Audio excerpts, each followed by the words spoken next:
My name is Robert, and I'm a hard-working single father who raised my son, Dexter, with all the love and care I could muster. Dexter was the center of my world, especially after his mother abandoned us when he was just a toddler. I worked tirelessly, holding down 2 jobs to keep our family afloat and provide everything Dexter needed. Times were tough, but I never once regretted the sacrifices I made for my son. Eventually, my hard work paid off. I received a significant promotion at one of my jobs, and financial stability became a reality. This allowed me to quit my other job and save enough to purchase a house, a symbol of our success and a place we could call home. I felt indescribable joy at finally being able to spoil my son, and spoil him I did. Since it was always the two of us, Dexter and I shared a very special bond. Our bond was unbreakable, and I cherished every moment with him. As the years went by, Dexter grew up to be just as successful as I had hoped. I vividly remember the day he got married. My heart swelled with pride and joy as I witnessed his union. For a few years, life was pure bliss. My bond with Dexter grew stronger every day. We were more than just father and son, we were best friends. We shared laughter, tears, and countless memorable moments. I loved him with all my heart, and I could see the same love reflected in his eyes. We supported each other through thick and thin, celebrating successes and comforting each other in times of hardship. Our relationship was a rock-solid foundation that gave us strength and made life feel complete. Dexter was my pride, my joy, and my reason for pushing through any challenges that came our way. Then one day, Dexter approached me with some information he had discovered. "Dad, I found out something important, and I wanted to talk to you about it." "What is it? You seem worried." "Well, I came across some information that says if we transfer the house into my name, you'll be eligible for full coverage health insurance. I know it's a big decision, but I really think it's worth considering for your well-being." "Oh, I see. You're concerned about my health, aren't you? That's thoughtful of you." "Of course, Dad. You've always been there for me, and I want to make sure you're taken care of too. This way we can have peace of mind knowing that if anything happens to your health, you'll be covered." "Thank you, Dex. It means a lot to me that you're looking out for my best interests. Let me take some time to think it over, okay? It's a big decision to transfer the house, and I want to make sure I fully understand the implications." "Absolutely. Take your time. I just want you to know that I'll support whatever decision you make. Your well-being is what matters most to me. How about we revisit this topic in a few days? Once I've had a chance to gather more information and consider all the options, we'll make the decision that's best for both of us." "Sounds good, Dad. Remember, I'm here for you no matter what. Just let me know if you need any help or have any questions." "Thank you, son. Your support means a great deal to me. We'll discuss this further soon, I promise." Touched by his care, I researched the details and found out that the benefits would kick in after 5 years. Believing in my good health and overwhelmed by love for my son, I decided to transfer the house deed to Dexter. I presented it as a heartfelt gift on his birthday, and his gratitude knew no bounds. I felt a surge of happiness and contentment, thinking I had made the right choice. However, my joy quickly crumbled when Dexter's wife called me a few weeks later. She revealed that Dexter had been cheating on her for the past year with a 25-year-old woman. Disgust and disappointment washed over me like a tidal wave. In a fit of rage, I called Dexter, hoping for some form of regret and an explanation. "Hi, Dex. We need to talk." "Sure, Dad. What's up?" "Your wife called me and told me something that deeply troubles me. Is it true that you've been cheating on her?" "Look, Dad, it's my personal life. I don't see why it's any of your business. Yes, I've been seeing someone else, but that's between me and my wife. I can't believe what I'm hearing. Cheating is a betrayal of trust, not just to your wife, but to the values and morals I raised you with. I'm disappointed in your actions." "Well, I didn't come here to discuss my personal life or disappoint you. Also, since I've taken ownership of the house, I expect you to move out within a month. It would be weird for me and my mistress to live with you. You can't be serious. I transferred the house to you believing you cared about my well-being. Now you're kicking me out without any consideration or remorse." "Look, Dad, this is how it is. The house is mine now, and I have my own life to live. Find somewhere else to live. I don't have time for this right now. I can't believe this is happening. I raised you with love and sacrificed so much for your future. I expected better from you, Dex. Is this how little our relationship means to you?" "Relationships change, and right now, this is what's best for me. I suggest you start packing and figure out your living arrangements. I can't believe this is how you treat your family. I never imagined you'd become so heartless. Fine, I'll find a new place, but remember, blood ties can't be severed, and trust once broken is not easily repaired. Save the melodrama, Dad. It's just a house. You'll find somewhere else to live, I'm sure. Goodbye. I had no control over the house, and with a heavy heart, I had no choice but to leave. My heart shattered into a million pieces as I packed my belongings and left the house I had worked so hard for. The pain of betrayal ran deep, and I couldn't fathom how my own flesh and blood could kick me out without remorse. It was a blow that struck at the core of my being. The knowledge that Dexter had married his mistress only intensified the agony. It made me question my abilities as a father. Did I not raise him well enough? Did I fail to instill in him the values of loyalty and respect? Doubts crept into my mind, fueling my anguish. Seeing Dexter move on so easily, building a life with the very person he had cheated on his wife with, was a dagger to my heart. It felt like the years I spent nurturing him, sacrificing for him, and loving him unconditionally were all in vain. I couldn't help but wonder where I had gone wrong. The pain of being discarded, replaced, and forgotten by my own son was almost unbearable. I struggled to make sense of the situation, grappling with a mix of emotions: anger, sadness, and a profound sense of loss. The wounds inflicted by Dexter's betrayal continued to fester, leaving me emotionally scared. Cutting off all contact with him was an act of self-preservation. I needed distance to heal, to find some semblance of peace amidst the chaos. In the years that followed, I fought to rebuild myself, to find solace in the knowledge that I deserved better. The pain of Dexter's betrayal never truly disappeared, but with time, I learned to carry it with grace and dignity, using it as a reminder of the resilience within me. 4 years passed, and just as I began to heal from the pain, the mistress, Jenna, showed up at my door. She introduced herself as Dexter's soon-to-be ex-wife. That made me raise an eyebrow. She told me she would love to explain further and asked that she could come in. I was a little apprehensive at first, but my curiosity got the better of me. I wanted to know what she meant by ex-wife. I invited her in and grabbed her a glass of water. We settled down on separate armchairs, and I asked her to explain what she meant. While doing a deep clean of the house, I stumbled upon a photo album from Dexter's previous marriage. When I confronted him about it, he admitted that he was married when we started dating. I was shocked. How could he deceive me like that? He didn't tell you? Wow, I thought you knew. I can assure you I had no idea. Well, I'm sorry that he deceived you like that. Naturally, I needed some space to process everything, but Dexter begged me not to leave him. He even confessed that he deceived his father just to be with me. That was the final straw.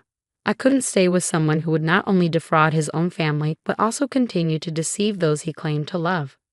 I understand your anger, Jenna. I completely share your sentiment. But what exactly does this have to do with me? Why did you come here? I want to seek revenge, not just for myself, but for you too. We both deserve justice and the chance to regain our dignity. Together, we can make him face the consequences of his actions. I appreciate your concern and offer to help, but revenge, is that really the answer? I don't know if it's the right answer, but it's an answer. Dexter needs to learn the consequences of his actions, especially his hurtful ones. You're right, Jenna. I appreciate your determination and willingness to support me. Let's make him realize the magnitude of his wrongdoings and ensure that he doesn't continue to hurt others. I'm glad you're on board. Together, we'll show Dexter that he can't manipulate and deceive the people who love him without consequences. With her expertise as a real estate agent, Jenna unveiled a plan to target Dexter's vulnerabilities. She revealed that the transfer of the house while I was still alive had led Dexter to pay higher property taxes, nearly depleting his funds. They relied solely on Jenna's earnings to survive. Furthermore, since they hadn't signed a prenup, half of the house's value was entitled to her as marital property. Jenna had already served Dexter the divorce papers, and he quickly realized he needed her support to stay afloat. In desperation, Dexter offered to sell his share of the house to Jenna. This is where I entered the picture. I have a proposition for you. What if I sell you the house back at the same rate I bought it from Dexter? What? Jenna, are you sure? Absolutely. But why would you do that, selling it back to me for a fraction of its original price? I'm truly sorry for being the reason you were kicked out of your own home. I want you to have back the house that you've worked so hard for, Robert. It's the least I can do to make amends for the pain and suffering you endured. I don't know what to say. I'm overwhelmed with gratitude. I can't begin to express in words. You really don't have to do this, but I appreciate your kindness and consideration. You deserve to have your home back. It's important to me that you regain what was rightfully yours. You've been through so much, and I want you to heal and find some sense of justice. Thank you, Jenna. Really, your gesture means more to me than words can express.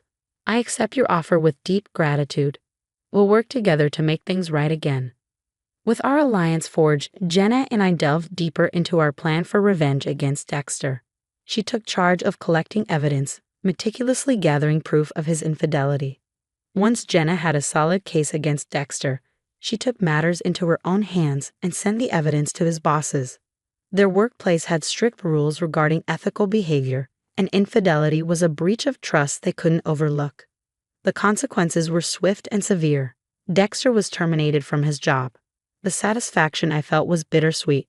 While revenge may not have been the ideal path to healing, seeing Dexter face the repercussions of his actions brought a small measure of justice. It served as a reminder that one could not escape the consequences of their choices, no matter how powerful or untouchable they may feel. Jenna's strategic move not only stripped Dexter of his employment but also left him in a vulnerable state.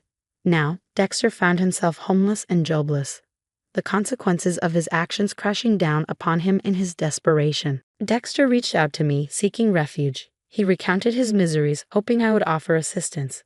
"Dad, I'm in a tough spot. I'm staying with a friend right now, but I can't stay here for much longer. I don't have anywhere else to go. Could you help me by letting me stay at your place? I know things are hard for you right now, but it's not easy for me to welcome you back so soon after what happened. I just bought the house back from Jenna, and your betrayal still hurts." "You bought the house back? Why would you do that?" "Because she recognized the importance of this house and the hard work I poured into buying it the first time, better than my son did." "Oh, you're being unfair. It's where I grew up, and I feel like I should have the right to be there. I get that it's meaningful to you, but trust was broken. It's going to take time for me to heal from what you did. I can't just forget the pain and invite you back without considering my own feelings. It's not fair. I need a place to stay, and I thought you would be there for me, especially since you're my father. I'm not completely abandoning you. I have a compromise. You can come back, but you'll have to pay rent and stay for a limited time. That's the best I can do right now, given the situation." "Fine, if that's my only option, but I didn't think you would actually treat me like this. I'm glad you understand how I felt." Throughout Dexter's 4 months stayed in the house I had once called home, I remained detached and aloof, intentionally keeping my distance. Gone were the days of warm conversations and shared laughter. It was a deliberate choice on my part, a reflection of the deep disappointment and hurt that Dexter had inflicted upon me. When Dexter finally mustered the courage to question my changed demeanor, I didn't hold back. "Dad, why are you treating me differently? What happened between us?"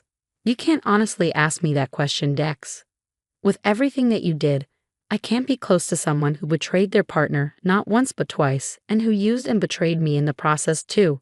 It hurt me deeply and shook me to my core. But Dad, I made some stupid mistakes. Can you forgive me? You got your house back. I'm back. Everything's fine." Mistakes. These were more than just mistakes. I made so many sacrifices for you, working tirelessly to give you a better life, yet you chose to ignore my struggles and betray the values I taught you. Things aren't fine, Dex. If I recall correctly, relationships change, right? You told me that when you kicked me out of the house. I gave you so much love, and you're right. Relationships change. This is a change you have to deal with. I never meant to hurt you, Dad. I'm sorry for what I've done. Sorry isn't enough. You turned your back on me, ignoring the loyalty and respect I hold dear. It's not easy for me to forgive or forget. I understand, Dad. I hope you know that I genuinely regret my actions. It will take time to rebuild trust and heal the wounds. I hope you understand that." The disappointment hung heavy in the air as I spoke, my voice laced with a mixture of hurt and frustration. I made it clear that I couldn't continue to support or embrace someone who had shown such disregard for the love and care I had poured into him. The wounds were still fresh, and forgiveness seemed like a distant possibility. With a heavy heart, I watched as Dexter absorbed my words, the weight of his actions sinking in.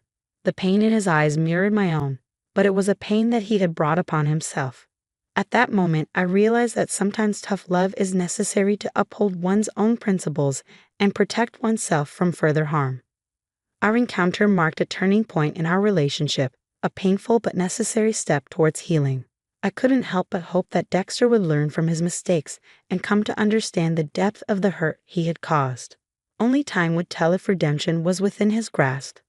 But for now, I needed to focus on my own healing and finding a way to move forward without the burden of betrayal weighing me down. And so the story comes to its fitting end.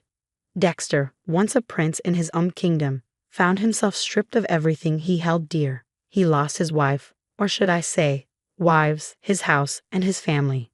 Dexter lived out his 4-month tenure in my house, facing the consequences of his actions and the weight of his betrayal. As he departed, I made it clear that I had no intention of rekindling the father-son relationship we once had. Dexter, aware of the irreparable damage he had caused, was left to rebuild his life, facing the consequences of his choices. Life has a funny way of teaching us lessons we never asked for. Through this arduous journey, I realized that redemption could be found even in the face of betrayal. Jenna and I were able to restore justice to our lives and reclaim our dignity. While Dexter may have learned the hard way, I hope he finds the opportunity to reflect on his choices and grow as a person.